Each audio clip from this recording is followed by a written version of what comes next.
These are the 5 powerful exercises performed by Shaolin monks for insane strength and endurance. Modern fitness offers incredible tools, apps, trackers, detailed programs, but it can make strength building after 50 feel impossibly complicated. While technology has its place, Shaolin monks achieved legendary power with simple exercises practiced for over 1,500 years. Today we're exploring 5 Shaolin exercises that build real-world strength without equipment, complicated routines, or overwhelming your schedule. They're time-tested methods that work with your aging body, not against it. You'll learn foundational stability that prevents falls, functional movement that keeps you active, grip strength that maintains independence, core power that protects your spine, and balance that builds confidence. But before we learn these 5 exercises, we need to understand a monk's mental approach that makes them truly effective. These monks had a teaching that changed everything for me.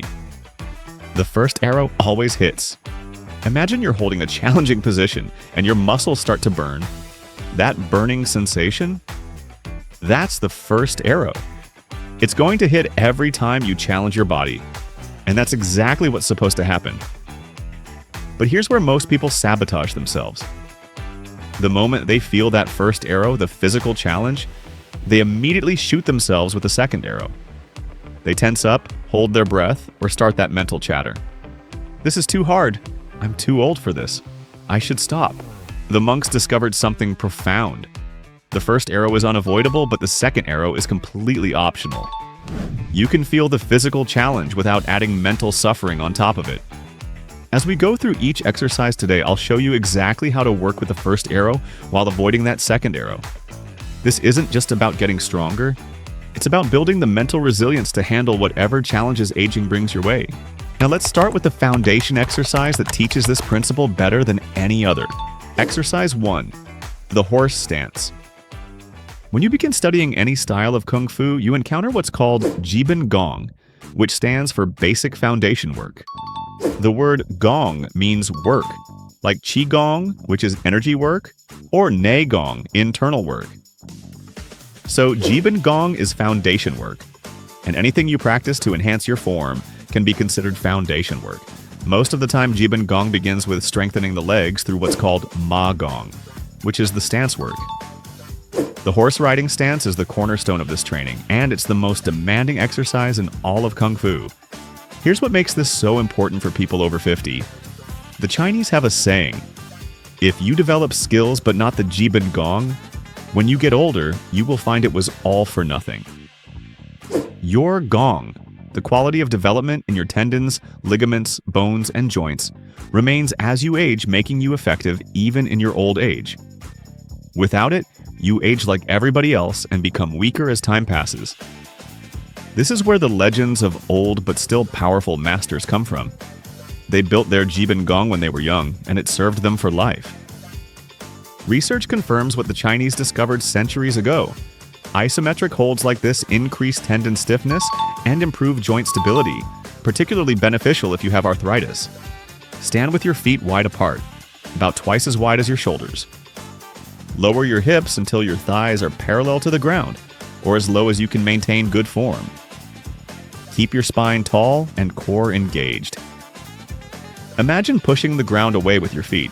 Start with 30 seconds. Most people can't even do that properly. Build the length of time you can do this position gradually. It may take months, but that's normal.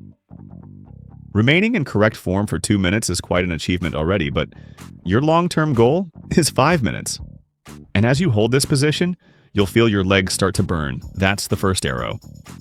The second arrow is when we start to panic or tense our shoulders in response. Instead of doing that, observe where you feel the challenge. Is it sharp? Dull? Where exactly does it start?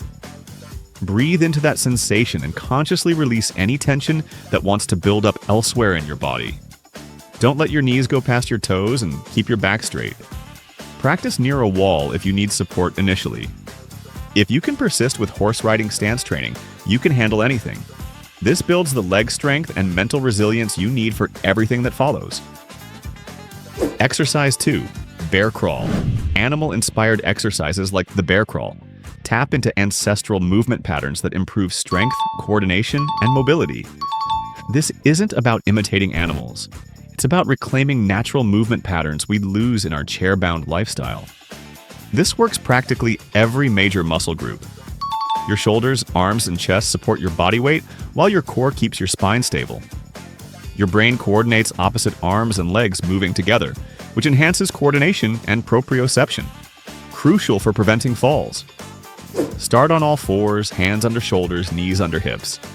Lift your knees just a few inches off the ground, keeping your back flat. Move your right hand and left foot forward together, then left hand and right foot. Keep your trunk parallel to the ground. For people over 50, start with 10 to 20 steps forward and back. Focus on control, not speed.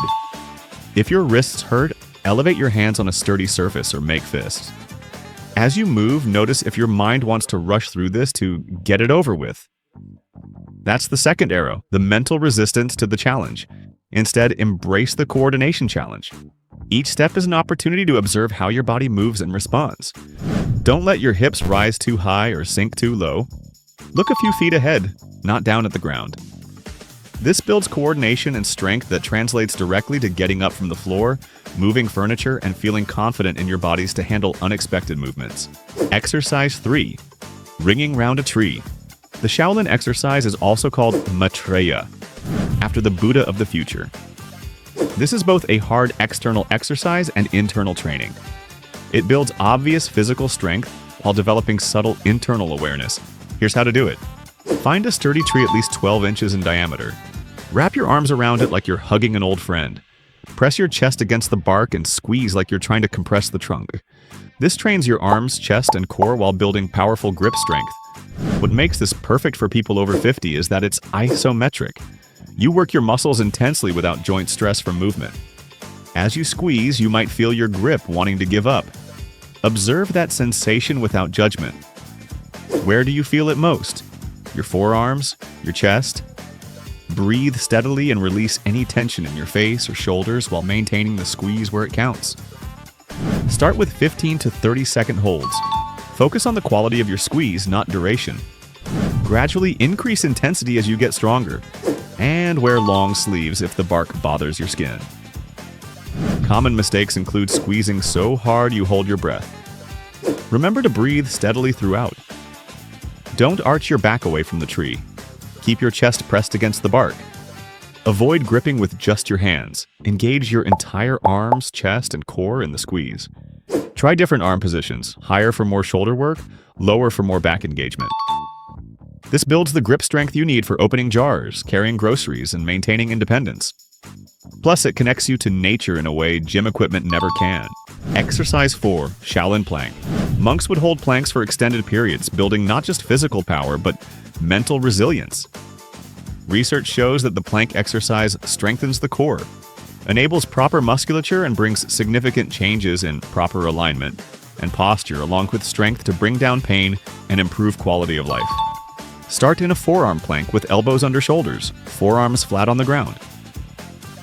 Your body should form a straight line from heels to head. Engage your core like you're bracing for a gentle punch to the stomach. Start with 20 to 30 seconds and build gradually. If it's too challenging, elevate your upper body on a couch or bench.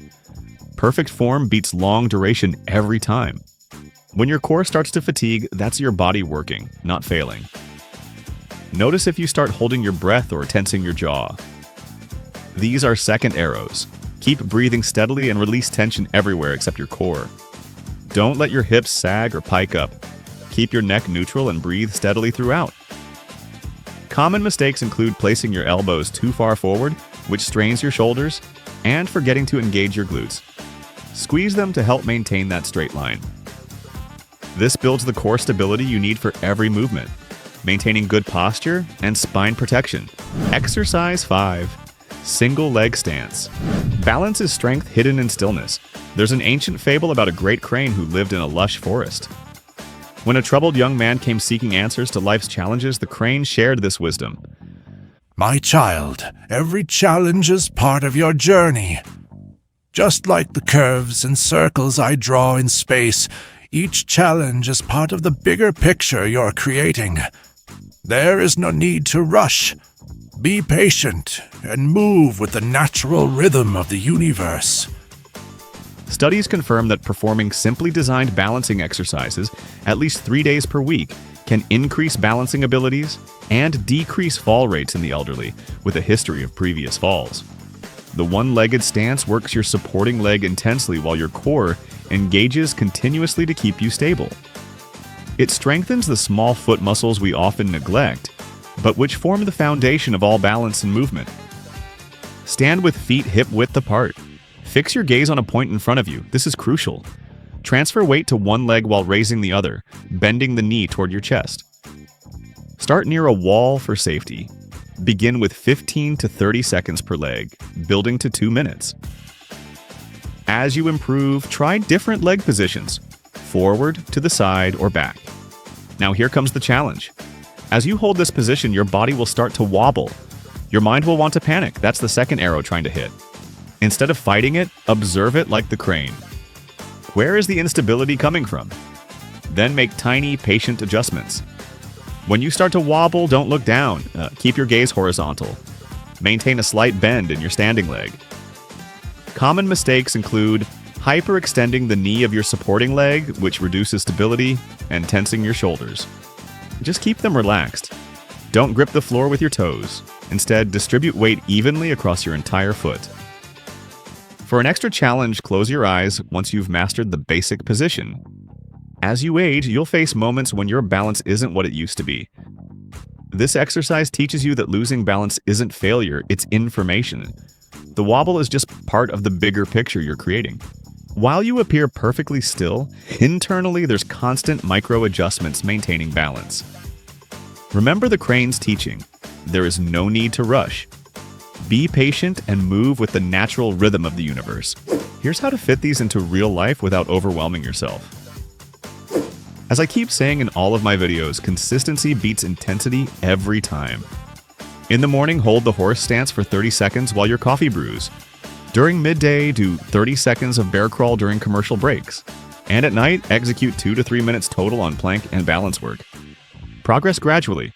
Focus on form in weeks 1 and 2, then increase duration by 15 to 30 seconds in weeks 3 and 4. You can add tree hugging by month 2.